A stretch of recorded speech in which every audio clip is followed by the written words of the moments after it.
the first job you really went for that you didn't get? Oh boy, I didn't get a lot of jobs. Yeah? Do you remember one in particular? Well, I remember one that I did get where actually I imitated Mr. Joaquin Phoenix from Parenthood, the movie, and I did the TV show. But, my whole early part of my career was getting no jobs. Right.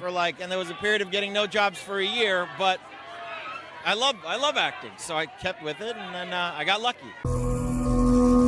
One thing I learned fairly early was that you can't write a movie for an actor because the actor usually won't do it, or the actor does do it and then disappoints you. It's very rare the actor does it and is great. Joaquin, I had seen him in a movie called To Die For with Nicole Kidman that Gus Van Sant had directed. And I thought, oh, that's a very interesting actor.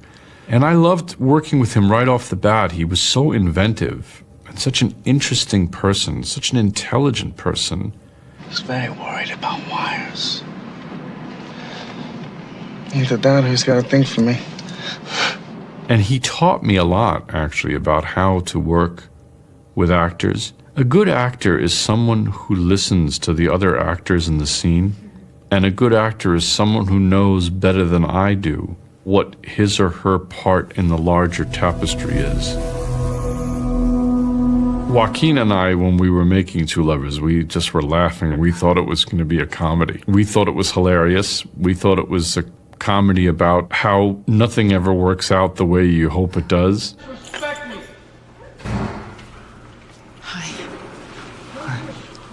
And then we screened the movie. I'll never forget this. I screened the movie first time I'd cut it together for about 25 people. And one of my friends came over to me. He said, "That is just the saddest movie I've ever seen." I said, "What?" We thought it was really funny. Who's gonna rock the party, right? L to the E-O-N-A-R-D. So the movie became something that very different than I had imagined. And also the casting of Joaquin Phoenix. Yeah, well, I've made 500,000 movies with the guy, and I love him. I think he's... What is it you love?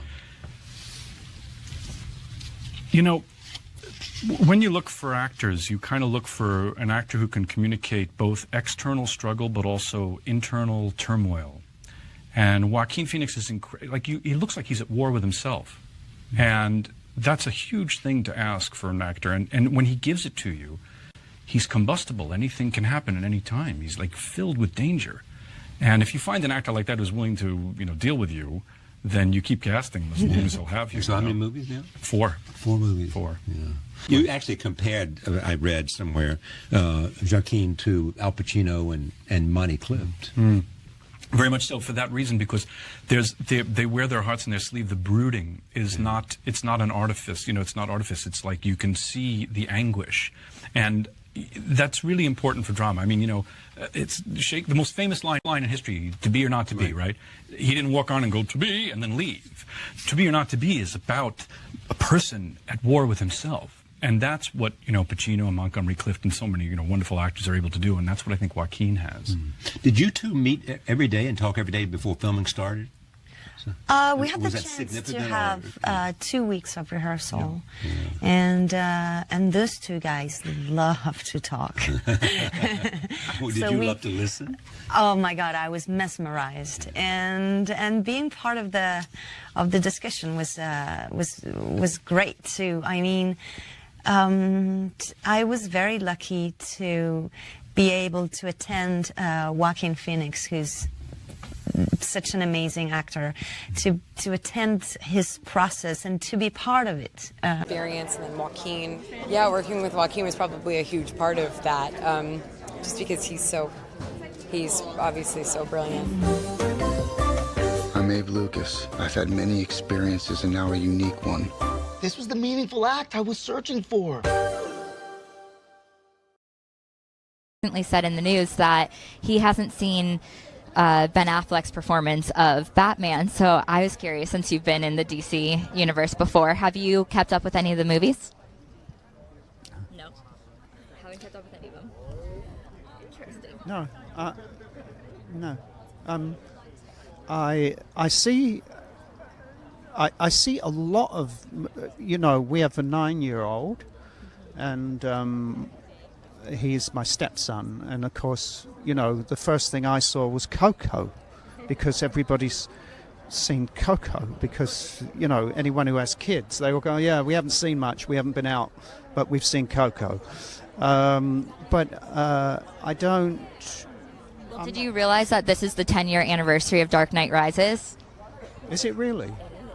Why do you think it connected so much with the audiences and the fans of the universe? I just think Chris Nolan's just so brilliant.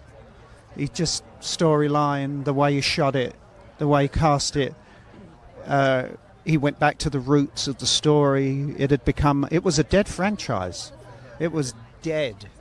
And Chris gave it life. But I was lucky enough, I did over seven years working on it, on and off with the three, and I felt that it was a definitive presentation of the Batman story. Now, having said that, I believe the next one coming out. Do you know who's directing the next one? Well, it's all up in the air because Ben Affleck was supposed to, and then he stepped down from it, so people don't know if he's even going to act in it anymore. It's all up in the air. Right. Well, we'll see. I think that it's not.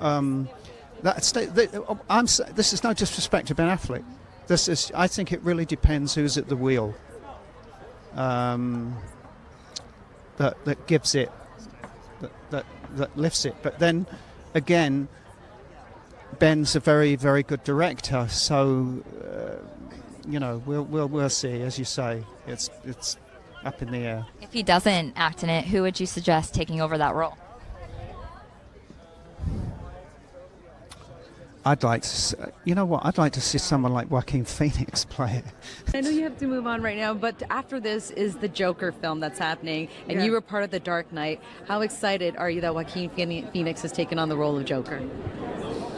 Well, I'm intrigued to see it because in the history, in the legend of this comic world, there is no backstory to the Joker.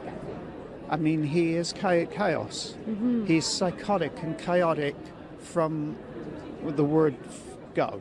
Mm-hmm. So there really is no backstory. Mm. So I'm intrigued to see kind of what they've done with it. But I mean, Joaquin is so remarkably talented that I'm thrilled for him, and I can't wait to see it. But yeah. And you're incredibly talented in this film. Thank you so much. Thank you. Thank you. I love that you got to hang out in Toronto for a few days here. Oh yeah. I love Toronto. I have a long history here. I used to, as a kid, I summered up near North Bay and stuff. So I love coming back here. And I'm jealous. I think you saw Joker last night too, right? I saw Joker. Yeah. What did you think? It's intense. It's beautifully made. Really, really beautifully made. Sounds like he's amazing in it He's too. terrific. Yeah. Terrific. We did have a conversation at the premiere, and then we were kind of able to gather our thoughts about the whole process, and it was really wonderful to feel how inspired he was by the music. And he said to me that it had completely transformed his whole way into the character, and it kind of was able to lead him through that transformation that the character had to go through. And it's just an incredible privilege to be able to work in that way. I mean, my work really is one-on-one with all the actors, and Joaquin and I have created from the ground up 3 characters, and now Arthur Fleck, this sort of outsider who takes a bad turn. Joaquin doesn't wear any animal products at all in the film. No, the shoes we had made for him out of synthetics, and the clothes were all synthetic or cottons or something.